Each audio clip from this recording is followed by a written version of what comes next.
If you want to stop chasing and start arriving, you have to understand that the runner-chaser cycle isn't a test of your soul's patience. It's a feedback loop of your unhealed nervous system. You've done the meditations, the cord cutting, the journaling, and the noise of them still won't stop.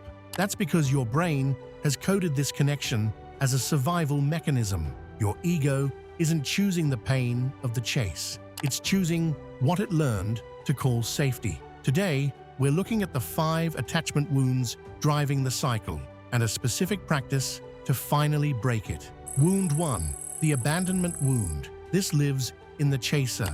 John Bowlby's attachment theory established a foundational truth. When a primary attachment figure disappears, the nervous system enters crisis. That wiring doesn't disappear in adulthood. It goes underground. Think about that for a second. Your adult relationship is being run by a version of you that's still just trying to survive. The chaser, with an abandonment wound, doesn't just miss their twin flame. When they pull away, their nervous system reads the withdrawal as the original wound reactivating.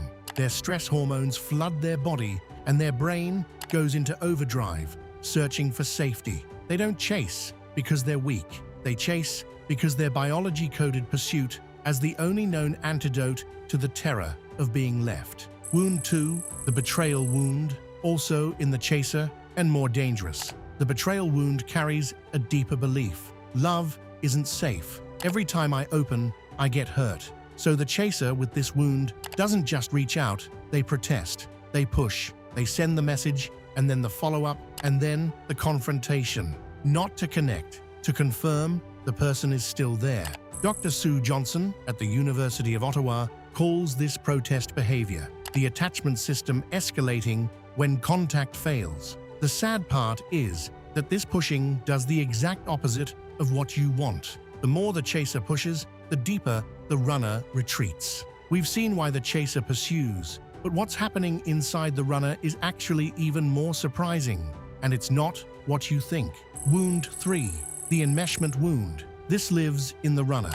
The runner doesn't leave because they don't feel. They leave because they feel too much, and they have no safe container for it. The enmeshment wound forms early, in environments where love came with conditions, where closeness meant losing yourself, where being deeply known felt like being consumed. To the runner, intimacy doesn't feel like sanctuary. It feels like a cage. Distance isn't cruelty. It's the only survival strategy they know. Wound 4, the injustice wound, also in the runner. Beneath the enmeshment is something even more specific, a belief, often unconscious, that they aren't good enough for this connection, that if you truly saw them, you would leave, so they leave first. The runner isn't running from you, they're running from the mirror. Your love shows them the gap between who they are and who they believe they need to be to deserve it. That gap, that shame, is the real wound driving the distance. Wound 5, the rejection wound, and this one belongs to both. The runner rejects the connection. The chaser rejects themselves by making the connection more important than their own wholeness. Two people, same wound, opposite expressions. Dr. Kristen Neff at the University of Texas found that self-rejection, abandoning your own needs to maintain attachment, is more physiologically damaging than external rejection. The chaser isn't just being abandoned by the runner. They're abandoning themselves every single time they choose the connection over their own peace, because both the runner and the chaser are essentially rejecting themselves. The cure isn't fixing the other person. It's reclaiming the energy you've scattered. This is where the lion's peace reclamation comes in. Place both hands on your chest. Breathe in and say internally, I recall my light. Breathe out, I return to myself. Instead of sending your energy toward them, which keeps your nervous system in permanent seeking mode, you are pulling it back.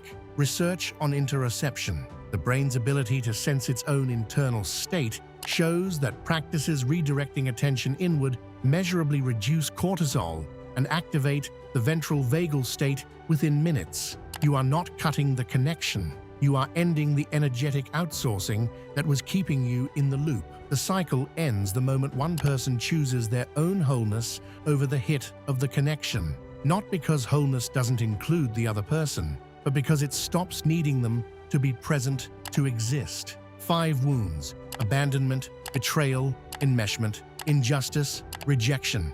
Healing them isn't about getting them back. It's about coming home to yourself, which is the only arrival that makes reunion possible. The attachment healing protocol for all 5 wounds is in this week's Lion of God newsletter. One specific practice mapped to each wound. Free. The link is below. This is the Lion of God channel. Your connection deserves more than a prediction.